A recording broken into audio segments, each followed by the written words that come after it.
ए नीचे जाओ, आप लोगों को समझाते थे वाले समझो भी बोल। चलो स्टार्ट। आज की ट्रेनिंग 3 है, ठीक है। Training and development, grievance handling, employee health need. Okay, now do the meaning. First में है ट्रेनिंग का स्कोप क्या है, ऑल स्टाफ। ये ट्रेनिंग ऐसी है कि सारे स्टाफ को पता होना चाहिए, ठीक है।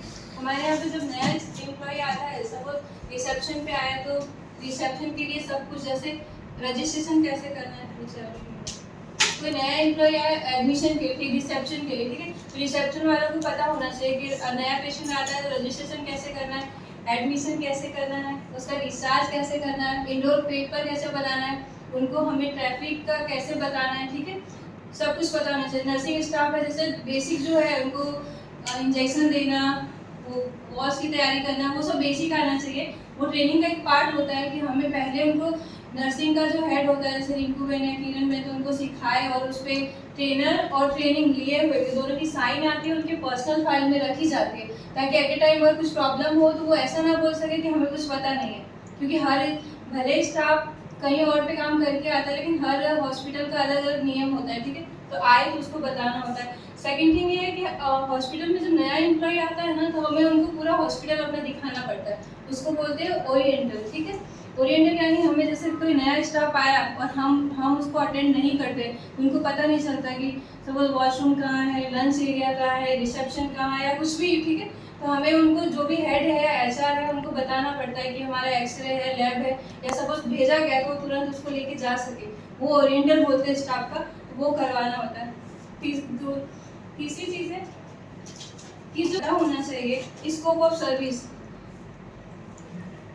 स्कोप ऑफ सर्विस में अपने यहाँ पे कौन कौन सी फैसिलिटी आती है वो पता होना चाहिए सबको, क्योंकि खास करके रिसेप्शन वालों को, क्योंकि रिसेप्शन पे अगर कोई आके बोले कि मेरे बच्चों को वैक्सीन लगाना है, तो क्या आप लोग उसको ओपीडी या ऐसा टाइम देंगे? क्योंकि अपने यहाँ पे वैक्सीनेशन नहीं होता है, ठीक है। अगर कोई ऐसा बोले कि हमें एमडी को दिखाना है, तो हमारे यहाँ पे कोई एमडी भी नहीं है, तो वो हमें पता चलना चाहिए कि हमारे यहाँ पे कौन सी स्कोप ऑफ सर्विस है और कौन सी नहीं है, ठीक है। जो है वो आप लोगों को पता है कौन कौन सी है, क्योंकि वो ट्रेनिंग दी गई है, बराबर। दूसरा आता है employee right and responsibility. Employee right and responsibility में एम्प्लॉय की राइट क्या होता है कि आपको आपकी सैलरीज आने का हक होता है, आपका पीएफ कितना कटता है, आपको छुट्टियां कितनी मिलती है। दूसरी जगह पे होता है कि मतलब सब जगह होता है अलग से एक्स्ट्रा छुट्टियां मिलती है, लेकिन हमारे यहाँ पे एचआर पॉलिसी में है कि हम 12 छुट्टी एक्स्ट्रा देते हैं, वीकली ऑफ देते हैं, हमारे यहाँ पीएफ कटता है, ठीक है। और हमारी सैलरी जो एनुअल बढ़ती है सबके परफॉर्मेंस के हिसाब से, वो आपका राइट है कि आपको पता होना चाहिए और आप हक से जान भी सकते हैं, ठीक है, कि मुझे मेरी सैलरी के बारे में, मेरे छुट्टियों के बारे में, वो सब आपका हक बनता है। रिस्पॉन्सिबिलिटी ये है कि सपोज किसी एक स्टाफ का 8 से 4 में ड्यूटी है और 4 बजे वाला स्टाफ अगर लेट आता है, उसको नहीं आना चाहिए, पर लेट आता है, तो आप ऐसा नहीं है कि सडनली रिसेप्शन छोड़ के चली जाए, वो आपकी रिस्पॉन्सिबिलिटी है। या नर्सिंग स्टाफ है, क्योंकि जैसे कोई स्टाफ है पीआईसीयू या एनआईसीयू में बैठा हुआ है, वहाँ पे छोटे बच्चे हैं, ठीक है, उनको छोड़ के नहीं जा सकते, लेकिन उनकी ड्यूटी अगर 4 बजे खत्म होती है और 4 बजे वाला स्टाफ अगर टाइम पे नहीं पहुँचता है, तो वो रिस्पॉन्सिबिलिटी में आता है कि जब तक वो ना आए, उसको हैंड ओवर ना दे, तब तक वो वहाँ से जाए नहीं। 4 बजे वाले को उतनी रिस्पॉन्सिबिलिटी है कि अपने टाइम पे पहुँच जाए और सामने वाले स्टाफ को छुड़ा सके, ठीक है।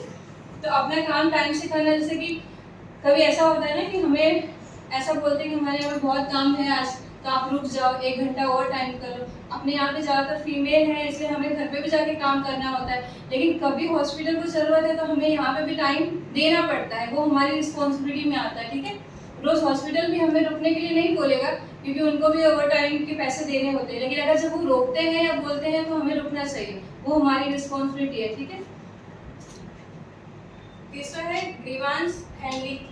ग्रीवांस के बारे में जैसे कि अभी अनिरुद्ध भैया ने आप लोगों को बताया कि ग्रीवांस कैसे होता है। ग्रीवांस अभी तक अपने यहाँ पे एक्टिव नहीं हुआ है 3 सालों के अंदर, बट एक्टिव होता है। सपोज किसी को किसी के सामने कंप्लेन होती है तो वो अपने हेड पे बोल दे। अपने ग्रीवांस के जो मेंबर हैं, मैं उनका नाम बता देती हूँ। जो चेयरमैन है वो डॉक्टर अनीस राय हैं, ठीक है, और कोऑर्डिनेटर में अनिरुद्ध भाई हैं, मेंबर में रिंकू बहन है, दीपाली मैम है, और एडमिनिस्ट्रेशन में पूनम बहन है, ठीक है। चालू करो ये ठीक है। तो चौथा है vision and mission. Of the hospital, ठीक है। अपने हॉस्पिटल का जो रीजन और मिशन है वो सबको पता होना चाहिए। तीसरा 5वां है पेशेंट राइट एंड रिस्पॉन्सिबिलिटी। वो हमने लास्ट टाइम मैंने ट्रेनिंग दी थी पेशेंट की राइट और रिस्पॉन्सिबिलिटी, और अपने यहाँ पे वेटिंग एरिया में बड़ा सा बोर्ड भी लगा हुआ है, आप लोग पढ़ लेना जिसको डाउट हो, ठीक है, कि आपकी राइट क्या है, पेशेंट की राइट और रिस्पॉन्सिबिलिटी क्या है। मैं 2 लाइन बता भी देती हूँ क्योंकि ये क्वेश्चन भी ऑडिटर पूछ सकता है आप लोगों से, ठीक है, कि पेशेंट की राइट और रिस्पॉन्सिबिलिटी क्या है। जैसे एम्प्लॉय की है ना कि हमारे बारे में जानने का हक है हमें, वैसे पेशेंट का सेम है कि अगर पेशेंट हमारे यहाँ आता है और ओपीडी में समझो जो भी वो फीस पे करता है तो उसको जानने का हक है कि अगर आप एक्सरे के लिए भेज रहे हैं तो कहाँ भेज रहे हैं, हमें वेटिंग में कितना वेट करना पड़ेगा, डॉक्टर कब आएंगे, डॉक्टर कौन से डॉक्टर हैं, ठीक है, ये सब पूछने का रूम कौन सा है, रूम में ये फैसिलिटी है कि नहीं, वो पेशेंट का हक बनता है। रिस्पॉन्सिबिलिटी है कि जो हमारे हॉस्पिटल में भी नियम है कि अगर गैस चालू करना है तो एक हॉस्पिटल का एम्प्लॉय साथ में हो तो करना है, ऊपर पीछे वाटर कूलर है वहाँ पे पानी वेस्ट नहीं करना है, ठीक है, ये अपने हॉस्पिटल का नियम है। पढ़ा है कभी आप लोगों ने? पढ़ा है? मीटिंग पढ़े करते हैं पहला रिस्पॉन्सिबिलिटी, ठीक है, हमारे पास रिस्पॉन्सिबिलिटी में जो पेशेंट का जो हम नियम बताते हैं कि आपके साथ 2 जने को रुकना है, गैस अकेले कोई बात नहीं, सबको ही पता चलना चाहिए ना कैसे क्लास अटेंड कर रहे हैं।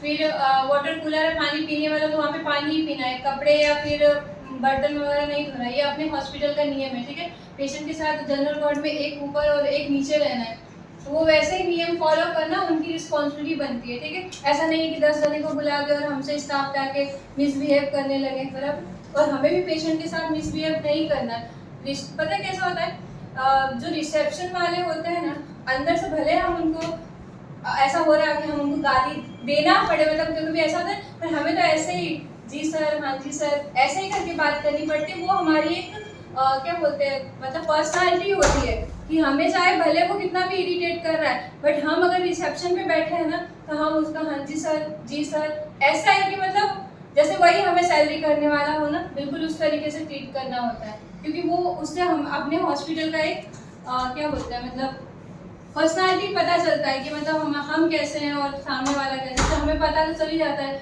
कि रबारी आ गए तो हमें उनको कितना भी समझाए वो नहीं समझने वाले। लेकिन प्रॉब्लम क्या होता है कि वो हमारे साथ बदतमीजी कर रहे हैं और हम कर रहे हैं उनके साथ, लेकिन सामने जो 10 पेशेंट बैठे हैं वो पढ़े लिखे हो सकते हैं, वो अच्छे हो सकते हैं, पर वो ये नहीं समझेंगे कि वो बदतमीजी कर रहे हैं इसलिए हम कर रहे हैं। इसका इफेक्ट उन पर भी पड़ेगा जो पढ़े लिखे और अच्छे घर से आए, तो हमें उनके साथ मिसबिहेव नहीं करना है। वो भले बोल रहे हो हाँ जी सर, जी सर, अगर हमसे हैंडल नहीं हो रहा है तो ठीक है आप बैठ जाइए, हम सर से मिलवा देंगे, ठीक है, तो पेशेंट से डायरेक्ट हमें मिसबिहेव नहीं करना है, ठीक है। छठा है infection control, hand hygiene management, medical waste. ये भी हमारे ट्रेनिंग का एक मेन टॉपिक है। हैंड हाइजीन आप लोगों को पता होगा, hand hygiene type of hand hygiene, जैसे दर्शना में ट्रेनिंग लेती हैं कितने प्रकार के बार में किया जाता है वो सब बताया होगा, ठीक है।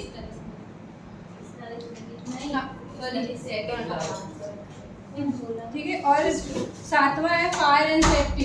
अपने यहाँ पे साल में 2 बार तो फायर का होता है, फायर सेफ्टी, कि कहीं पे आग लग गई तो हमें क्या करना है, कैसे सेफ्टी रखना है, ठीक है, कहाँ किस चीज़ में लगी है पहले वो देखना है। अगर आग ज़्यादा मतलब हमें इन्फॉर्म करना है, मैनेजमेंट में पता है ना कौन है, अनिरुद्ध भैया। और अगर आग लगती है तो इसका कोड क्या है पता है, फायर का कोड, हाँ, और कैसे कॉल करना है और कहाँ पे करना है, 9 पे कॉल करना है, और ठीक है, वो क्या बोलते हैं, क्या बोलोगे, रेड कॉल, रेड 3 बार बोलना है, ठीक है। फिर रिसेप्शन पे जो भी बैठा हुआ है कॉल अटेंड कर रहा है, code red active, code red हाँ, ये आप लोगों को शायद नहीं पता है, मैं डीप में नहीं जाऊंगी, पर मैं बता देती हूँ। कोड रेड का मतलब होता है फायर, ठीक है। कोड ब्लू का मतलब पता है आप लोगों को, बम होता है ना, तो ब्लैक नो, हाँ, ब्लू तो क्या होता है, पेशेंट चाहिए तो पर ये ब्लू में सिर्फ कार्डियो नहीं आता है, जैसा कि भी लास्ट मीटिंग में बताया गया था, कोई भी इमरजेंसी हो, मेडिकल इमरजेंसी, मेडिकल इमरजेंसी हो, उसमें कोड ब्लू एक्टिवेट होता है। कोड पिंक किस में होता है, हाँ, उसके लिए क्या करना होता है, अगर आपको फ्लोर पे पता चलता है कि ये बच्चा यहाँ से मिसप्लेस हो गया तो क्या करोगे आप,